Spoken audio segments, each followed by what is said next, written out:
conheça o canal. Olha, gente, o tão temido momento do anúncio da suspensão indefinida do fornecimento de gás da Gazprom russa em direção à Europa. O que foi alegado, o que os Estados Unidos disseram, o que os europeus estão dizendo, nesse momento nós temos que entrar em todos esses detalhes para tentar depreender de alguma forma o cenário de uma forma um pouco mais abrangente. Vocês acompanharam que recentemente foi discutido, debatido, a questão do limite, do teto no preço do petróleo russo em direção à União Europeia, inclusive com ideias aí de estabelecer medidas de caráter coercitivo para que não circule o petróleo a partir de um determinado preço em direção à Europa. Bem, aí chega a Gazprom e diz o seguinte: nós estamos com um problema, eles encerraram o fluxo do Nord Stream 1 para a Alemanha anteontem, dizendo que era um período de manutenção de 3 dias e visava a Alemanha. Hoje, a partir da discussão desse teto no preço do petróleo, eles disseram, primeiro teve uma declaração do Medvedev, o Medvedev dizendo que essa situação custaria muito caro para a Europa. Logo depois, a gente recebe um comunicado da Gazprom, e a Gazprom dizendo o seguinte: desligamento indefinido do gasoduto. Então, a empresa de energia russa, a Gazprom, não é, que deveria retomar a entrega de gás para a Alemanha na manhã de sábado, amanhã, horário local, a gigante russa de energia Gazprom estendeu esse fechamento dos fluxos de gás através do Nord Stream 1 para a Alemanha na noite de sexta-feira, sem fornecer prazo para reabertura. Então, eu vou repetir, não há prazo para reabertura.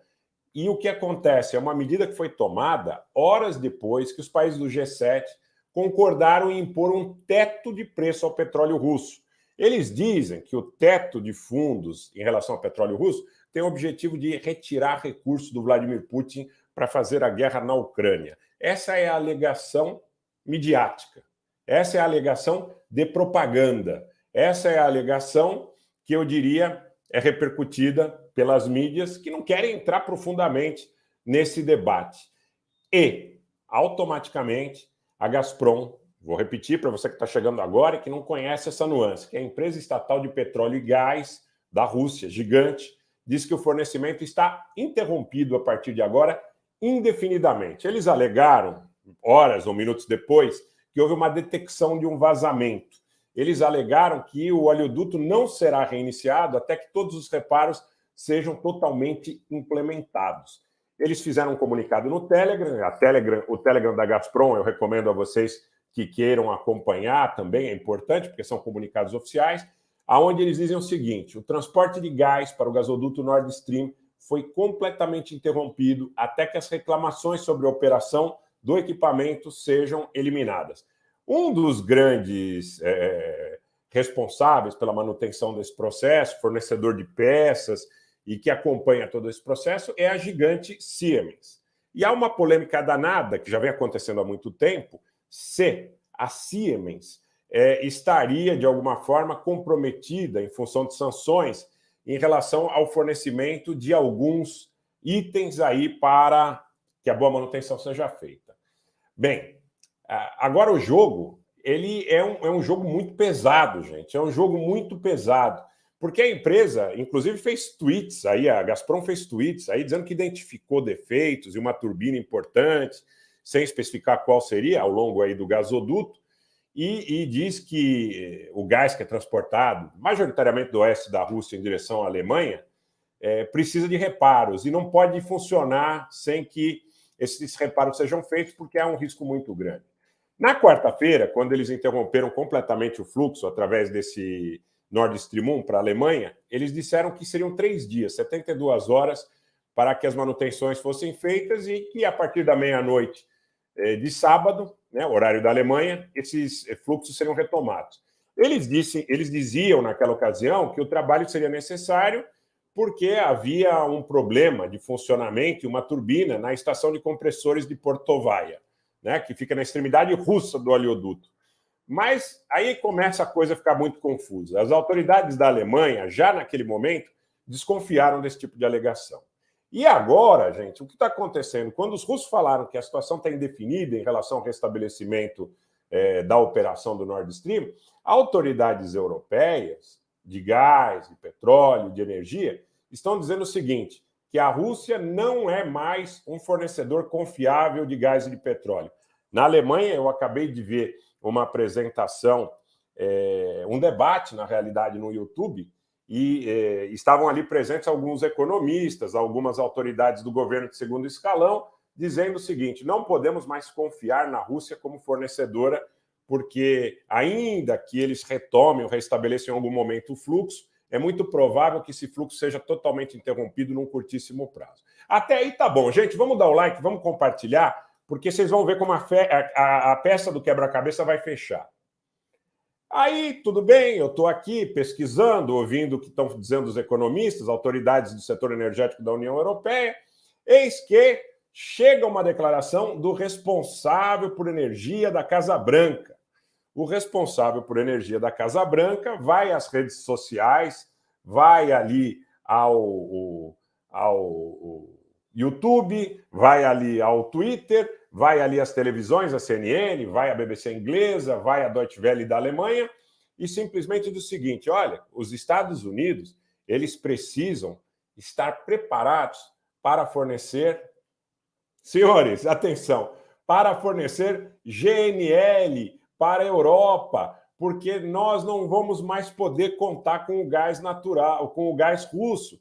E nós temos que nos preparar a nível logístico, preparar nossos parceiros na Europa para um grande sacrifício, inclusive de custos e de logística, porque nós teremos aí que fornecer, fazendo um esforço muito grande, fornecer o gás que os russos estão cruelmente cortando da Europa a partir desta alegação. Então já chegou a declaração da Siemens, a Siemens está dizendo que fará todo o possível para participar do processo de reparo, que se houver algum tipo de sanção que esteja obstaculizando essa ação, que tratará com seus parceiros dentro da Europa para que isso seja suprimido, para que eles possam atender às necessidades do reparo.